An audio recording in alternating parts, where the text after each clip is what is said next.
What's up mga kabagis? Magandang gabi, umaga sa inyong lahat. So today is December 7, 2023 at ngayong araw po ay lumabas na ang result ng inaabangan ng mga nag-take ng LET last September. No? Isa po tayo sa nag-take ng board. Nag-board ako sa dito sa Tuguegarao City. But sad to say, isa po tayo sa hindi pinalad na hindi makapasa, no? I think pang 7 ko na yata. Isa po ako sa hindi po ako education graduate, unit earner po ako. Isa po akong Bachelor of Science in Computer Science, no? Kumbaga IT professionals po ako talaga. Hindi ako edu graduate. And hindi ko to ginagawang excuse dahil hindi ako nakapasa. So ano ang pakiramdam ng hindi nakapasa sa board exam? So siguro ako no. So magkwentuhan lang po tayo, no. I think makaka-relate dito yung mga iba na hindi rin nakapasa. Ako nung nag-board ako 2 beses, hindi ako nag-review. Akala ko parang madali lang, no? So hindi rin ako nag review center. So more on self-review, no? So pero itong pag-usapan natin, ano ba ang pakiramdam? Ano bang naramdaman ko nang malaman ko hindi ako nakapasa, no? So siguro sa atin iba-iba, yung iba umiyak, yung iba talagang parang sinisisi ang sarili, yung iba parang kino-question ang Diyos, bakit hindi siya nakapasa. So siguro ang pagkakaiba lang natin mga teacher, no? Ako kasi dati na akong teacher. Kaso natanggal kasi ako sa pagiging teacher kasi nung sa professional dati ako, professional teacher ako din. Nagkaroon ng parang sa civil service na ang papasok na ay yung mga late passer na, yung mga permanent na. Kaya marami kami sa mga professional teacher na naalis sa serbisyo, no? So at umasa pa rin, no? Kaya pa rin lumalaban kahit paulit-ulit, kahit hindi nakakapasa, ganoon pa rin. Actually, sa totoo lang, di ba ngayon lumabas yung resulta. Kanina lang, pa-appointment na ako agad, no? Parang niready ko na yung sarili ko para mag-exam uli sa March, kailan ba? March 17, March 16, 17, correct me if I'm wrong. So, ganun ako mga kabagis. Hindi ako yung taong na kung halimbawa hindi ako nakapasa, mag-iyak ako, parang mag-question ko. Yun ang number 1, wag mong kukwestiyonin ang desisyon ng Diyos kung bakit hindi ka nakapasa. Tandaan mo kung hindi mo pa oras makapasa, hindi ka pa makakapasa, no? Kaya yung mga ginagawa nyo dyan yung ginagawa ng iba ng mga pamahayin, nagsusuot ng red na panty, yung iba pinuputol ang lapis, sinisipa ang upuan, wala pong connection yan para makapasa ka, no? Kasi kung hindi mo pa oras makapasa, hindi mo pa oras makapasa, no? Kumbaga ang desisyon na makakapasa ka, hindi yung sarili mo. Kumbaga ang Diyos na Ama pa rin ang magde-decide kung makapasa ka. Kung hindi ka pa makakapasa, dapat willing to wait ka. Ganyan ako mga kabagis. Kaya hindi ako umiyak. Nalungkot din ako siyempre kasi kumbaga gusto ko makabalik sa pagiging teacher at yung knowledge bilang isang IT professional. Gusto ko ma-share agad sana sa mga maraming estudyante, pero dahil ayaw pang ipagkaloob ng ating Diyos na Ama, di willing to wait tayo, mag-antay tayo, no?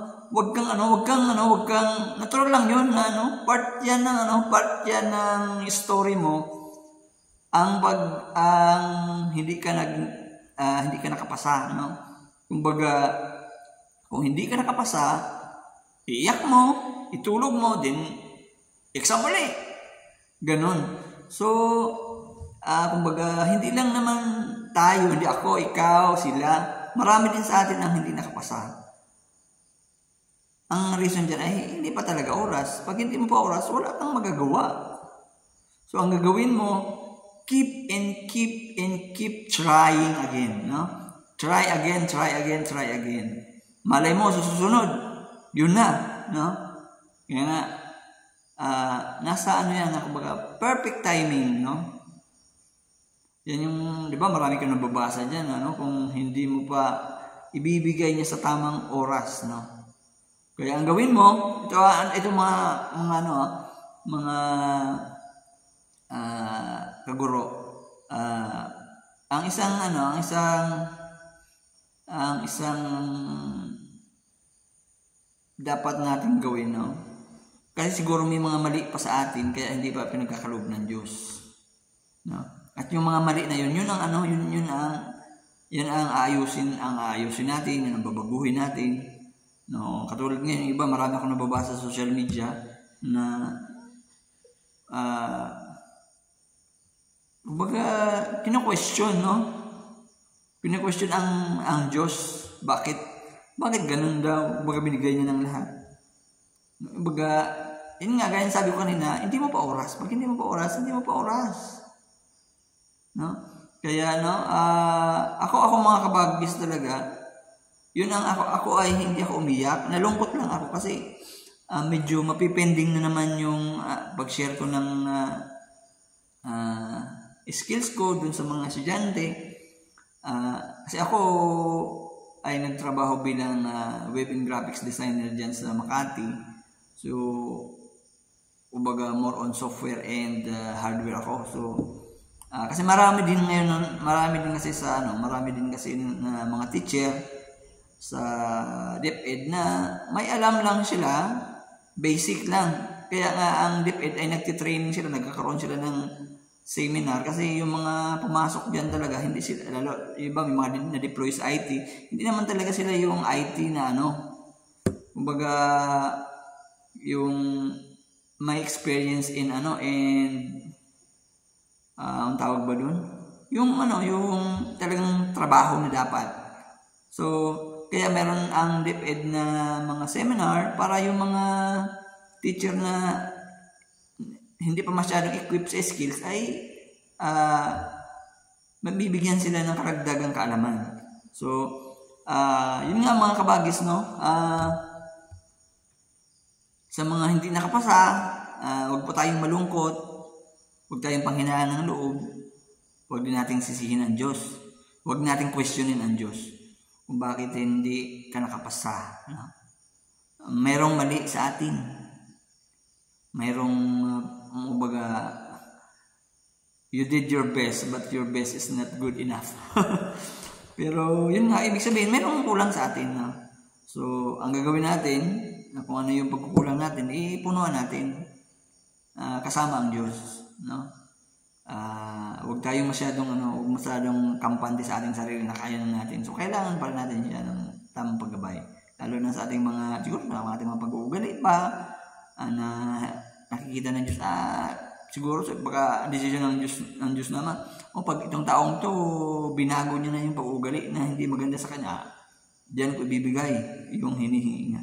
Kasi mga kaguro, kahit hindi ka magdasal, alam naman ng Diyos kung anong pinagdasal mo.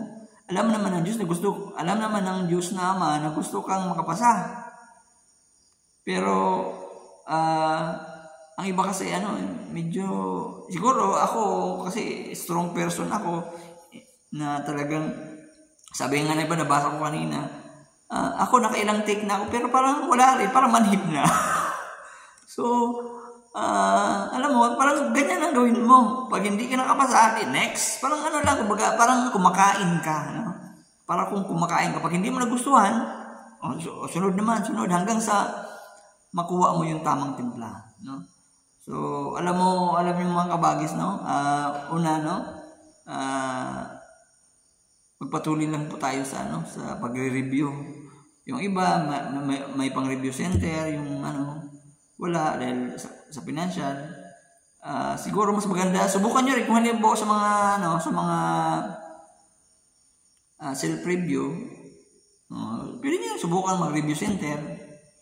Kung meron kayong kung may budget kayo, pwede kayong mag-review center. Ako nga pinaplanuhan ko na rin mag-review center kasi alam mo kasi nung sumasagot kasi ako nung nag-i-exam noon, parang kampante ako na yung mga sagot ko tama. Kaso nga lang nung lumabas na yung resulta, parang ano kaya ang mali? Ano kaya yung sa shading kaya o Kaya balak ko ngayon mag-review center kasi gusto kong malaman in IT side ng Scantron machine kung ano talaga ang paano niya basahin. Kasi dati pag may na-shade ka daw, kung halimbawa may mali, i-erase mo pero let's see, tingnan natin. Subukan natin kung pwede rin tayo magtanong-tanong sa mga nag-review center kung anong tamang pag-shade, sa mga nakakapanood po ng video na ito, pwede po kayo mag-share para sa amin ng mga hindi nakapasa, para naman baka maging equipped din kami sa susunod na exam, Sa lahat po ng hindi nakapasa last September, mag-exam po ulit tayo sa March 19 ba 17. So mag-exam po ulit tayo, Baka malay mo kasi kung hindi ka mag-exam, malay mo kung yung date na yun doon ka na makapasa tapos pinalipas mo, di sayang. Basta willing to wait lang tayo mga kaguro. Huwag tayong panghinaan ng loob, huwag sumama ang loob natin, huwag nating sisihin ang sarili natin, huwag nating sabihan ang sarili natin ang mabubo tayo dahil hindi nakapasa. Hindi ganun. Kasi pag lagi nagsiself-pity ka, mawawalan ka ng gana, mawawalan ka ng kumpiyansa. Kumbaga, yung pangarap mo na gusto mong magkalisensya, parang mawawala, Kaya, part ng success, part ng pagiging teacher mo, yung failure, So, kumbaga, at least, pag naging teacher, pag nakapasa ka na, may ikukwento ka na part ng success mo kung paano ka naging teacher, itong video na ito magiging part ito ng aking story bilang licensed professional teacher balang araw. Kaya ako mga kabagis, hindi ako pinanghihinaan ng loob. Kasi balang araw umaasa pa rin tayo sa kagustuhan ng ating Diyos na Ama sa langit, sa kanyang kalooban na maging teacher tayo, antayin lang natin. Kumbaga, kailangan lang natin talagang pag-usahin pa kung ano yung mga pagkukulang natin siguro sa pagre-review. So, yung gawin natin. So, halimbawa, suggestion ng iba, araw-araw daw dapat may sasagutan ka ng mga 150 na item. Gawin mo yan. Gawin natin. Kung hindi natin nagawa yan nung nag-review tayo, gawin natin ngayon. Mahaba-haba. Simulan natin ngayon mag-review. Para yung mga pagkukulang natin mapunuan. Ako kasi kung tatanungin nyo, anong major ko? Alam niyo naman ang major na computer science, mathematics. Pag mathematics talaga. Pero dahil mathematics ang binigay sa hindi panindigan ko na So hindi na ako sabi ng iba, baka pwede i-change mo sa PRC, baka pwede. Kasi totoo lang mga kabagis, ang BS Information Technology, suksay sila. Kami na computer science, mathematics ang binigay. Actually, kung titingnan mo, pareho lang naman silang IT, kumbaga IT ang mga subject. May mga mathematics subject na hindi naman nawawala yan.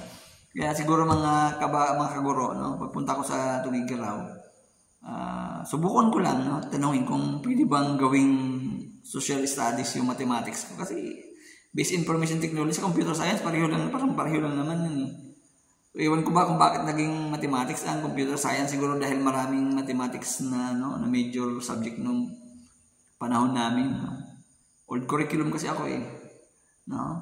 So, ayan na, sa mga hindi nakapasa, hope na sa pamagitan ng video nito na na medyo napagaan ko yung yung kalooban nyo, no? Huwag kang mag-alala, makakapasa tayo.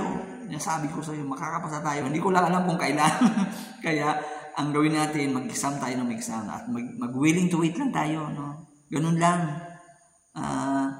Baga, yung yung mga nakapasa, it's oras nila yun na makapasa, no? Hindi natin alam kung anong ang reason ng Diyos, so siya ang nakakalam. So, let it be, no? Tayo, lang tayo, ang gagawin lang natin, mag-wait lang tayo. Yun lang natin, kumbaga, intayin lang natin kung kailan niya ibibigay, no? So, mag-review lang tayo, yung sinasabi nga, nasa Diyos ang awa, nasa tao ang gawa, no? At ang nasa tao ang gawa, hindi lang sa physical, dapat spiritual din, no?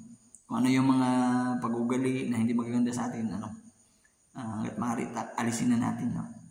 Para yun ang mag-boost sa atin na sa oras ng exam, no? Ipagkaloob niya yung karunungan na mula sa langit na masagutan natin yung question na tama, no? Yun lang mga kaguro, no? Sa mga nakapasa, congratulations. And sa kanang professional teacher, so ang kailangan mo na lang ay item, no? Ako kasi lisensya na lang ang kailangan ko kasi ako may experience na ako sa pagtuturo, no? Yun lang, no? So hopefully next year sa lahat yung yung hindi nakapasa, palarin na rin next year. Sana katulad ko rin, sana palarin na rin natin. Kung hindi pa rin palarin, try again.